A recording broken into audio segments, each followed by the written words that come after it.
तो देखेंगे आपको आंसर देने, आप साथ साथ आंसर देंगे निम्नलिखित में कौन सा वर्ण दंत्य नहीं है।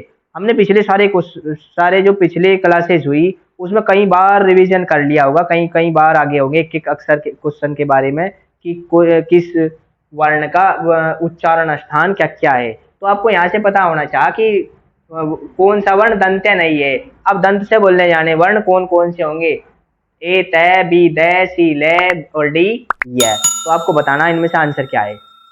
चलिए आगे देखिए, आंसर है आपका डी। यह वर्ण दंत्य नहीं है बल्कि इसका उच्चारण स्थान तालव्य है। क्वेश्चन क्या था हमारा, दंत्य है पूछा था या दंत्य नहीं है, दंत्य नहीं है पूछा था आपसे। तो दंत्य वर्ण कौन कौन से होंगे आपको यहाँ से पता होना चाहिए। तो आपको ये तो आपको याद हो पक्का, कंठ्य, तालव्य, मूर्धन्य, कंठ्य, तालव्य, मूर्धन्य, दंत्य और ओष्ठ्य। और इनके उच्चारण स्थान भी ये बता दोगे। उच्चारण स्थान तो ये है, इनके वर्ण कौन कौन से, क वर्ग से, श वर्ग से, ट वर्ग से, त वर्ग से, प वर्ग से। तो अगर आप देख रहे कौन सा वर्ण दंत्य नहीं है तो त वर्ग के त, थ, द, ध, ये सारे के सारे। तो यहाँ पे तो अच्छा, तो ल जो है यहाँ पे चले गया आंसर पे।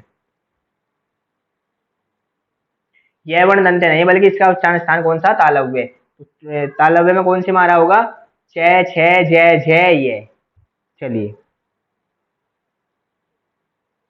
निम्नलिखित कौन सा वर्ण उच्चारण की दृष्टि से दंत्य नहीं है। अब आपको पता कि दंत्य कौन कौन से होंगे, अगर आपको ये पता कि दंत्य कौन होंगे तो आप उससे बाहर आने वाले शब्द को बता दोगे कि ये दंत्य नहीं है। चलो नेक्स्ट आंसर देखेंगे। तो आंसर आपका क्या बताओगे, ट वर्ण उच्चारण की दृष्टि से दंत्य नहीं है। ट किस वर्ग से आ रहा होगा, मूर्धन्य से। आगे चलेंगे, ट वर्ग उच्चारण की दृष्टि से किस प्रकार की ध्वनि है। अब आपको साफ साफ पता है, इसका आंसर तो सामने ही लिखा हुआ। चलिए नेक्स्ट,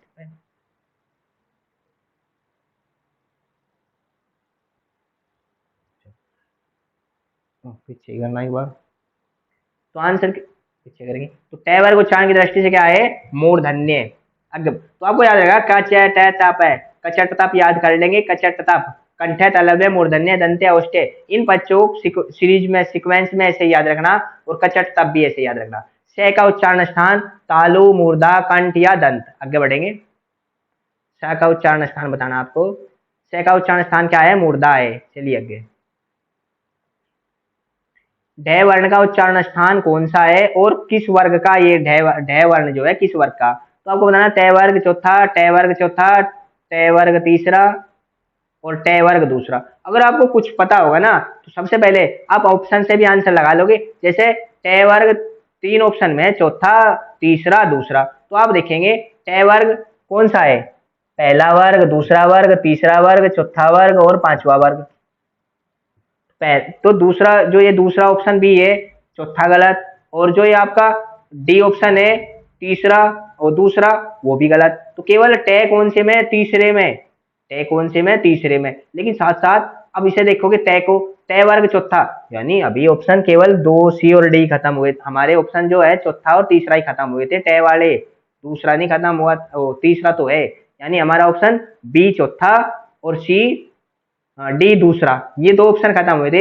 लेकिन अभी भी कंफ्यूजन आपको रहेगा, टी आपसे लिखा हुआ जैसे टी कौन सा है, तीसरा, और आपसे लिखा हुआ तय कौन सा, चौथा। तो टी तीसरा भी सही है और तय चौथा भी सही है। इसका मतलब यहाँ पे गलती क्या होगी, आपसे देखेगा जैसे ढ वर्ग का उच्चारण स्थान, ढ वर्ग का, अब देखना ढ तय इसमें आवेगा या इसमें। तो आप देखोगे ट ठ ड ढ त थ द ध। अब आपको ये देखना ट वाले में ढ आना या तय वाले में ढ आना। तो आपको सारे के सारे याद होने ये, और ये कई बार पिछले क्वेश्चन में कई बार आ चुके, कई बार हमने लिखवा दिए। चलेंगे आगे, तो यहाँ पे कह रहा है ढ वर्ग का उच्चारण स्थान मूर्धा है। तो मूर्धा तो टे वाले में आना, कैसे, टे ठे डे ढे अणे, इसलिए ढ ढक्कन किस में आ रहा, मूर्धा में, टे में। आगे चलेंगे, निम्नलिखित में दंत्य ध्वनि, तो दंत्य कौन सी होगी, बस आपको पता हो दंत्य कौन सी है। तो दंत्य इसलिए याद रखने, बार बार यहीं से क्वेश्चन बनेंगे। चलिए नेक्स्ट में, तो तय कौन सी है, दंत्य ध्वनि, वैसे भी तय पहला ही वर्ण है। निम्न अंकित में कौन सा वर्ण दंत्य वर्ण है, तो आपको पता हो दंत्य कौन सा होगा, तय की, तय वर्ग के सारे दंत्य होंगे। तो तय के बाद थे, द, ध, न, इन पांच में से कोई भी मिलेगा वही आपका होगा। तो द वर्ण क्या है, दंत्य वर्ण है। आगे चलेंगे, जिनका उच्चारण ऊपर के दांतों पर जीभ लगने से होता है उसे क्या कहते हैं? कंठ्य, दंत्य, मूर्धन्य और अनुनासिक। चलिए, तो कंठ भी पता होगा, दंत भी पता होगा, मूर्धन्य भी। तो जिन ध्वनियों का उच्चारण ऊपर के दांतों पर जीभ लगने से होता है उसे दंत्य ध्वनि कहते हैं। तो ऐसे ही आंसर ही क्वेश्चन के साथ ही लिखा हुआ था कि दांतों पे लगोगे तो क्या होगे? दंत्य। चलिए नेक्स्ट पे, निम्नलिखित में एक दंत्य ध्वनि है, घ, पे, ध और ट। तो दंत्य ध्वनि, दंत्य भी बार बार आ चुके, तो आपको पता होना दंत्य में कौन से होंगे? तय वर्ग वाले सारे दंत्य होंगे, तय, थ, द, ध, न। चलिए नेक्स्ट, तो दिए गए वर्णों में ध दंत्य ध्वनि है। चलेंगे, यानी अगर आपको पता होगा तो आप आंसर आराम से लगा दोगे। ल और स का उच्चारण किस स्थान से होता है? ये आपका आज का है होमवर्क। ल और स का उच्चारण स्थान कंठ्य, ओष्ठ्य, दंत्य और तालव्य। इसका आंसर आप कमेंट बॉक्स में बता देंगे। ठीक है, धन्यवाद।